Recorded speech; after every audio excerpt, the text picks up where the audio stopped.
Hey everybody, Robert here from blackbeltgaming, continuing to read through Adventures Dark and Deep. This is first edition AD&D Expanded, and today we're taking a look at the Druid.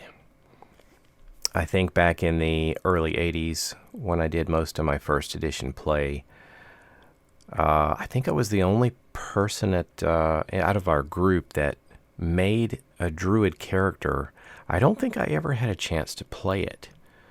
So I don't have a lot of memories of Druids back then. They became a bit more of a thing, I think, in third edition. So let's take a look at what a kind of a first edition Druid is all about. We have the Wisdom 12, Charisma 15. These are the requirements. Races allowed: Centaur, Gray Elf, High Elf, Wild Elf, Wood Elf, Forest Gnome, Harefoot Halfling, Tall Fellow Halfling, and Human.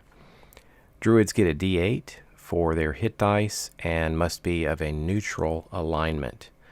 They have a variety of weapons available to them, but it's kind of a mixture of things like clubs and daggers and darts, spears, sickles, scimitars, lasso and whip. Some of the things I remember from Unearthed Arcana are here.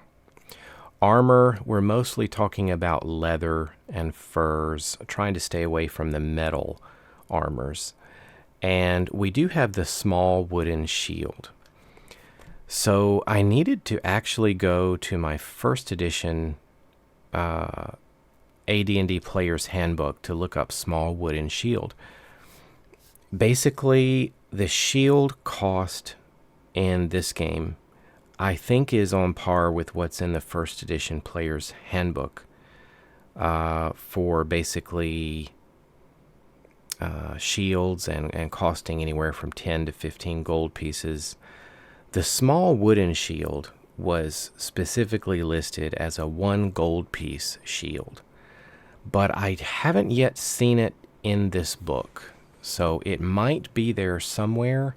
I just haven't seen it yet. So basically consider this to be a small shield giving you, 1 bonus to your armor class, but it only costs a gold piece to purchase, at least according to the first edition Player's Handbook. The Druid is a subclass of Cleric. So where the Cleric is a follower of one or more gods or demigods, the Druid reveres nature itself, and their spell list will chooses to reflect this focus on nature. So as we move up here on the other side, they can also, in addition to worshiping like nature itself or nature gods and goddesses, they also have reverence for things like the sun and the moon and the sky and storms, etc.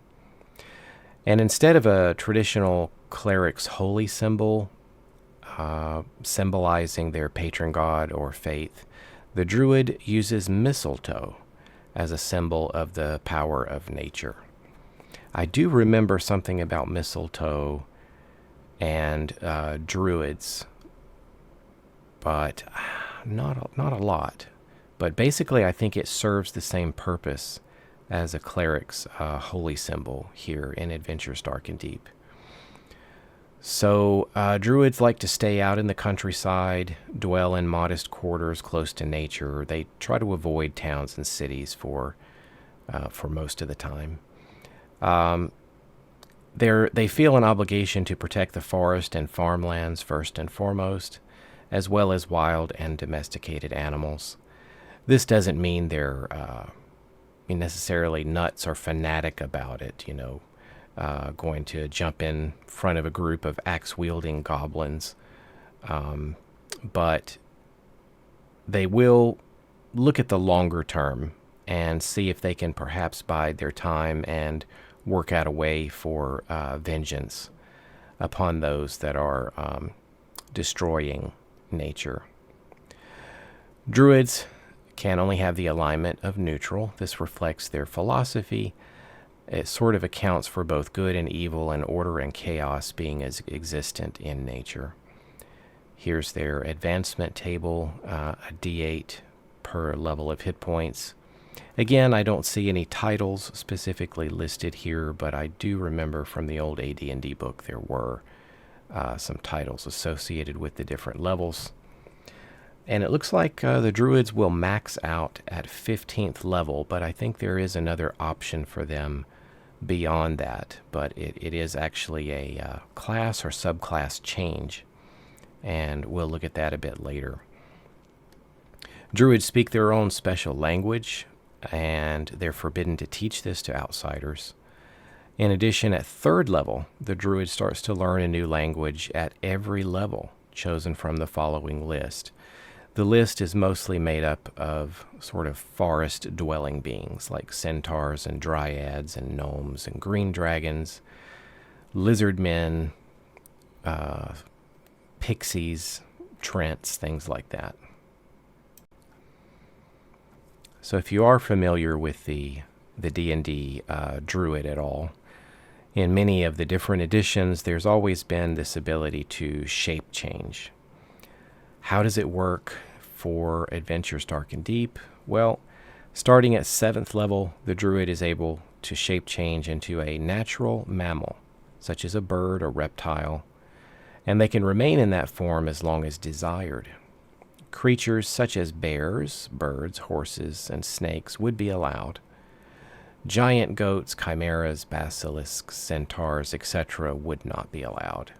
So probably if you're wanting that Druid that shapeshifts into an owl bear or something like that, probably going to have to get that cleared through your Game Master. That's probably just by the book, not one of the allowed forms. The creature chosen can range in size from very small, like a bird, to quite large, up to twice the Druid's weight. All of the Druid's possessions, clothing, etc. are transformed with him. While the Druid can shape change up to 3 times per day, as desired, he cannot change into the same type of creature more than once per day. He can revert to his normal form at will. When changed, the Druid has all of the characteristics of the beast in question. So, if he changed into a rattlesnake, he would have a snake's venom. If he was in the bear form, he would have the ability to inflict hugging and rending damage. The Druid retains, though, his human mind and memories completely. So just looking at that, it might be possible for the Druid to certainly be clear in their thoughts, but I don't see anything here about being in the animal form and being able to cast magic spells. That probably cannot occur. Maybe the author could further clarify that, but or maybe any experienced person from first edition AD&D that's very experienced with Druids. Probably spellcasting couldn't occur. With each shape change, between 10 and 60% of the Druid's wounds will be healed. Druids are able to receive spells as a direct result of their dedication to nature, and the number of spells they can commit to memory at any given time is dependent on their level. We can see that with the following chart. So a first level Druid is going to have access to 2 first level spells. Just a quick question for myself. I wonder, do they get any bonus spells? So I just flipped back to the Wisdom section. Cleric spell bonus. This is the number of extra spells a cleric or a member of a subclass of clerics with the indicated wisdom score will be able to memorize at any time. So note that bonus spells can never be used to allow a cleric to memorize spells for which he or she is not yet high enough to wield. So it looks like, or a member of a subclass of clerics. So it looks like, yes, maybe the high wisdom. Let's say if you had a wisdom of 15, you might be able to get a bonus first level spell and a bonus second level spell. So I think the bonus spells do apply if you have a high enough wisdom. Anybody, the author, anyone, let me know if that is incorrect, but it looks to be correct by just reading. The Druid's mistletoe is if the mistletoe is unavailable when casting a spell, you can substitute holly or oak leaves. I think holly's a little bit better. The effects of the spell are going to be about 75% of normal, and oak leaves can still function to help you cast spells. Remember, it's functioning like a holy symbol, but your spells will only be at about 50% power. Spell duration will also be reduced to about 50% of normal, and opponents will get a +2 bonus to their saving throws. And those two adjustments will happen whether you're using holly or oak leaves, either one. Advanced ability and restriction descriptions about the Druids. Beginning at 3rd level, Druids are able to identify plants, animals, and drinkable water. Note that they do not need to be in a forested environment to do so. In addition, at 3rd level, they can pass through areas of dense foliage. Again, at 3rd level, this includes thick vines, tall grasses, etc., and they can do this without leaving a trail and without any penalty to their movement rate. And you can check the overland movement rules for more details. At 7th level, like some other magic using classes, Druids are able to inscribe scrolls. And at 11th level, they're able to create some other magical items, such as staves and rings, etc. They do have some sort of nature immunity here, so many woodland creatures are of a magical nature, such as dryads, etc., etc. And they have these abilities to magically charm others. But beginning at 7th level, Druids are immune to all such charm powers. And when they're cast by woodland-based creatures, it won't work. But this immunity is not conferred to the Druid against charm spells cast by other spellcasters or non-woodland creatures. There is a hierarchy among Druids, and things start to get a bit competitive around level 12. There's a limited number of Druids in certain levels and certain ranks. And so this also will be dependent upon the game world and the game master. So these limitations could spread throughout a kingdom, or it could be much larger to a whole continent. It might even be the entire game world. It just depends.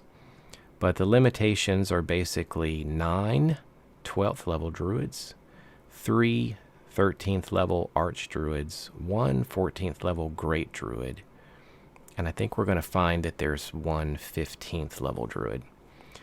And if there is an opening, someone from the rank before can move up. Sometimes this is due to death or retirement, promotion. Sometimes there's a challenge that goes on. For example, if there are no openings and somebody wants to move up to the next rank, they're going to have to challenge, and this can be either hand-to-hand combat or spell combat. And the loser, if they survive, will then lose all experience points in excess of 200,000 and go down to 11th level. So pretty competitive, starting about 12th level. Note that if an 11th level Druid challenges a 12th level Druid and loses, he still loses 100,000 experience points and must regain them through normal adventuring activities. So it goes into some more details about the structure, about certain high-level Druids serving or working for other higher-level Druids. And it goes into detail about approximately how many work for somebody at this level and how many work for the Druid at this level. So there is one single 15th level Grand Druid in the entire world, and he's attended by 9 Druids of 12th level, 3 of 13th level, and a character who has reached 12th level may seek out the Grand Druid and ask to serve him, rather than taking a position within the local Druid hierarchy. His 13th level servants will are always promoted from amongst the ranks of his 12th level agents. So could do quite a bit with your games and your role playing here with the Druid competitions at the higher levels. And I think it is the 15th level Grand Druid. They get sort of a selection of bonus spells. The Grand Druid may get a total of 6 additional levels worth of spells. So that you can divide that up how you wish. It could be 1 6th level spell, or it could be, 3 second level spells or 6 first level spells, in addition to all the normal spells that they normally gain. So he just wields extra power. And let's see, the Grand Druid may, if they're a gray elf, high elf, wood elf, or human, retire and become a Vates. And I think this is somewhat of a prestige class we'll take a look at. And yeah, we'll cover the Vates next. When that happens, one of the 14th level Druids will assume the new role of the Grand Druid.